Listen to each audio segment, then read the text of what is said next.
Mr. Buddy Rich. So my drum teacher, way back in the 50s, in suburban New Jersey, was about 10 years younger than Buddy Rich, and Buddy Rich was his hero.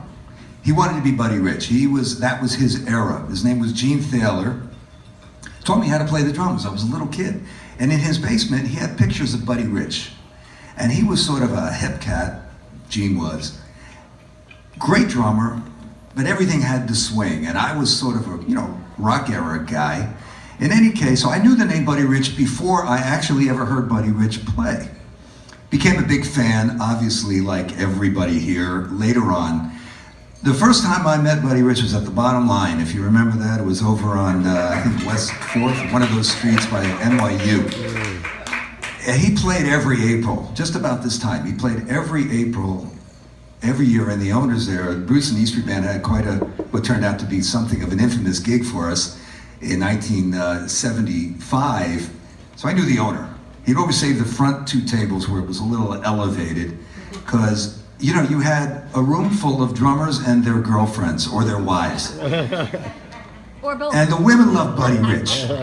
And the guys, the drummers generally, just went bananas over Buddy Rich. So I was in the dressing room this one night that I met him, the first night I met him. I was in the dressing room, and I've told this story before, but it was just so, I didn't know him at all. It was just so typical Buddy Rich to me. It was fabulous. There were 3 or 4 other drummers there, and we're all like, going crazy over Buddy Rich, and there were some guys asking him questions about drummers. I was just kind of sitting there, and he was Mr. Rich to me. And he got on the subject of footwear.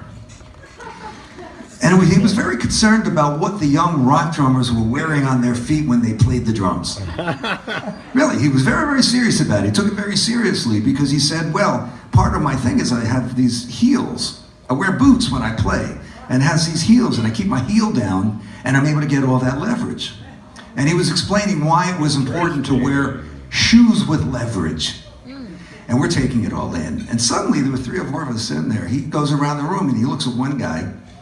Well, what do you when you play the drums? What do you put on your feet? And the guy says to him, kind of a semi-well-known drummer, he says, well, I actually wear loafers. And his buddy says, what are you, a college kid? Penny loafers? Goes to the next guy, well, what do you wear? I wear cowboy boots when I play jazz.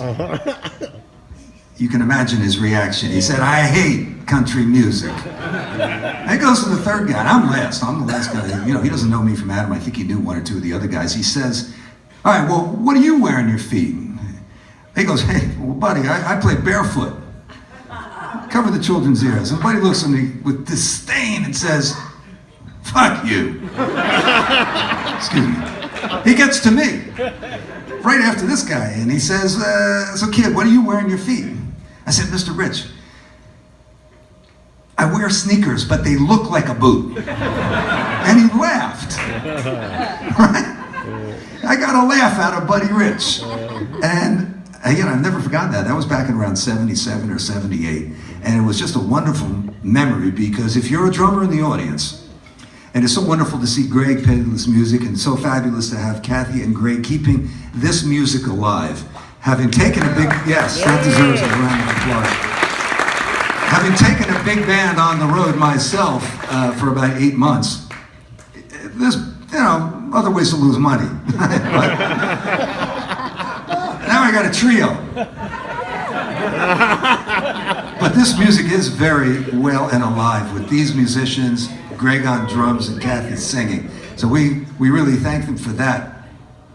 If there's drummers out in the audience, when they talk about the greatest, there's Muhammad Ali, there's Michael Jordan, Mario Lemieux from the Pittsburgh Penguins. Buddy Rich was the greatest drummer, believe, in history. This is my firm belief. Mm-hmm. And he was the history of the music. History of 20th century jazz, and he was a delightful guy. He actually gave me his phone number once, and I used to call him from time to time just to get Buddy Rich on the phone, I had nothing to say, but I never asked him about drumming.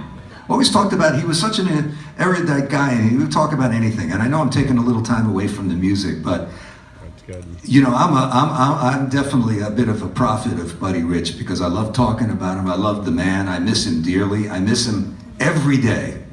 He gets me going, whether it's Bugle Call Rag or Channel One Suite or West Side Story or even the ballads. The ballads are fantastic. Gets me going. In any case, he was the greatest. And when you're called the greatest, that's a lot to live up to. And drummers everywhere, I believe, if they're honest, we all want to be Buddy Rich. Mm-hmm. But there was only one Buddy Rich. There will never be another Buddy Rich. But all of us, whenever we sit down to the drums, we carry a part of his beat. And while we'll never be Buddy Rich, we're never going to give up trying to be Buddy Rich. Yeah, that's right. So I'm going to do my, you know, as they say, I'm really not a jazz drummer. I just played one on TV. Like a couple doctor, times. you know? Yeah. I'm really a rock drummer. I'm going to give it a shot because these guys are so cooperative and, you know. And it's Kathy and Greg's band, so they got to play with me. All right, so I'm going to play a song, a couple songs.